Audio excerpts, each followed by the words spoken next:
નમસ્કાર વાલા વિદ્યાર્થી મિત્રો, કેમ છો? મજામાં ને? આજે આપણે વિદ્યાપતિ યુટ્યુબ ચેનલ પર જોવાના છીએ ધોરણ 10 વિજ્ઞાન એકમ કસોટી પ્રક્રિયા નંબર 1 કુલ 29, બરાબર. સમય તમારે 1 કલાકનો રહેશે, બરાબર મિત્રો. તો અહીંયા વિભાગ એમાં આપણે તમારે કુલ 8 માર્ક્સનું હેતુલક્ષી આવશે, ઓબ્જેક્ટિવ, બરાબર. એટલે કે 2 માર્ક્સના હેતુલક્ષી, એટલે કે 2 માર્ક્સના તમારે 8 માર્ક્સના હેતુલક્ષી આવશે. એમાંથી 2 માર્ક્સના MCQ છે, 2 માર્ક્સની ખાલી જગ્યા છે. ત્યાર પછી 1 માર્ક્સનું તમારે અહીંયા એક શબ્દવાળો છે, અને ત્યાર પછી અહીંયા તમારે અહીંયા આપેલો છે મિત્રો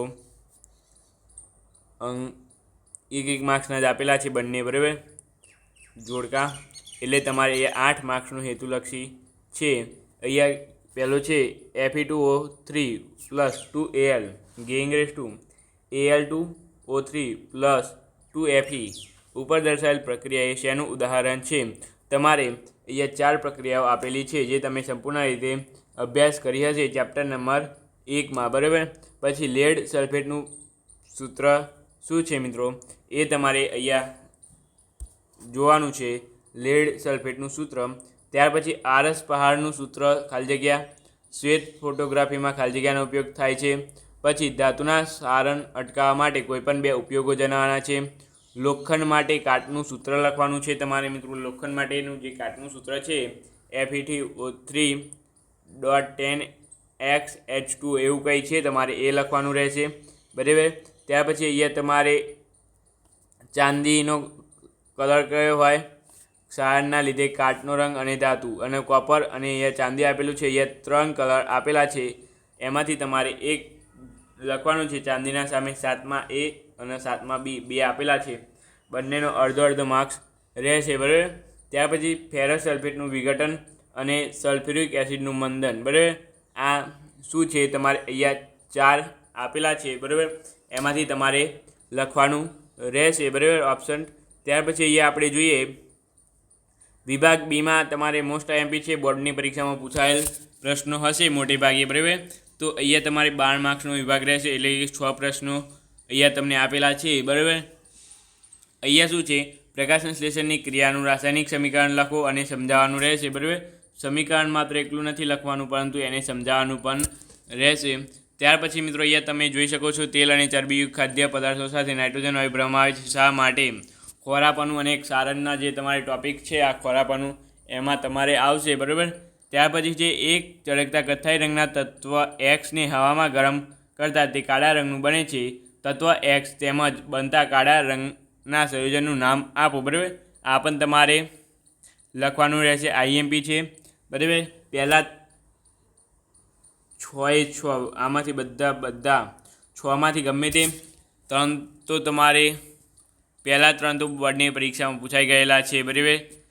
હવે આ 3 પણ બોર્ડની પરીક્ષામાં પૂછાઈ ગયેલા છે મિત્રો, બરાબર, પરંતુ અલગ રીતે કાઢેલા હોય, એમાં કઈ પ્રક્રિયા દર્શાવી અને કીધું હોય આ પ્રક્રિયા કઈ છે અને તે પ્રક્રિયા વિશે માહિતી આપું એમ તમને પૂછાયેલું હોય.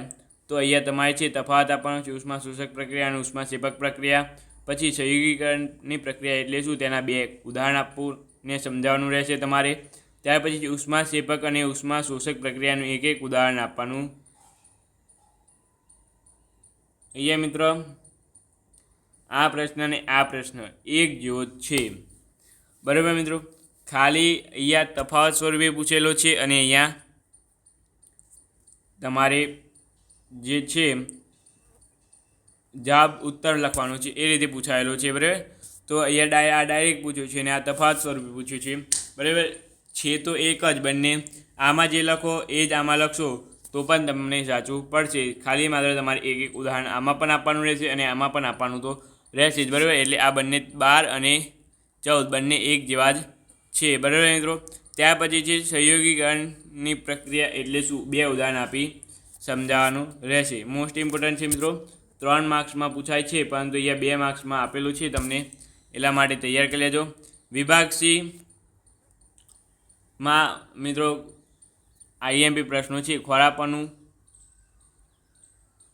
ઉદાહરણ રહિત સમજાવવાનું છે. ખોરાપાનું એટલે શું, ઉદાહરણ રહિત સમજાવો, અને ઓક્સિડેશન અને રિડક્શન પ્રક્રિયા ઉદાહરણ આપી સમજાવવાના રહેશે. બંને પ્રશ્ન 4 ગુણમાં પૂછાય એવા છે, પરંતુ અહીંયા 3 ગુણમાં પૂછાયેલા છે, બરાબર મિત્રો.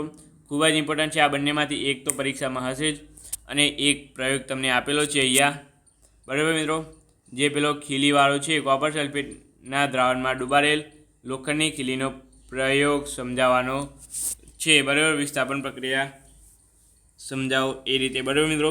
તો એ આ પેપર તમને જોઈતું હોય તો નીચે લિંક તમને મળી જશે, ત્યાં જઈને ડાઉનલોડ કરી શકો છો, અને આની ઝેરોક્સ પણ તમને કઢાવી શકો છો, બરાબર, અથવા PDF ફોર્મેટ પણ તમને નીચે મળી જશે.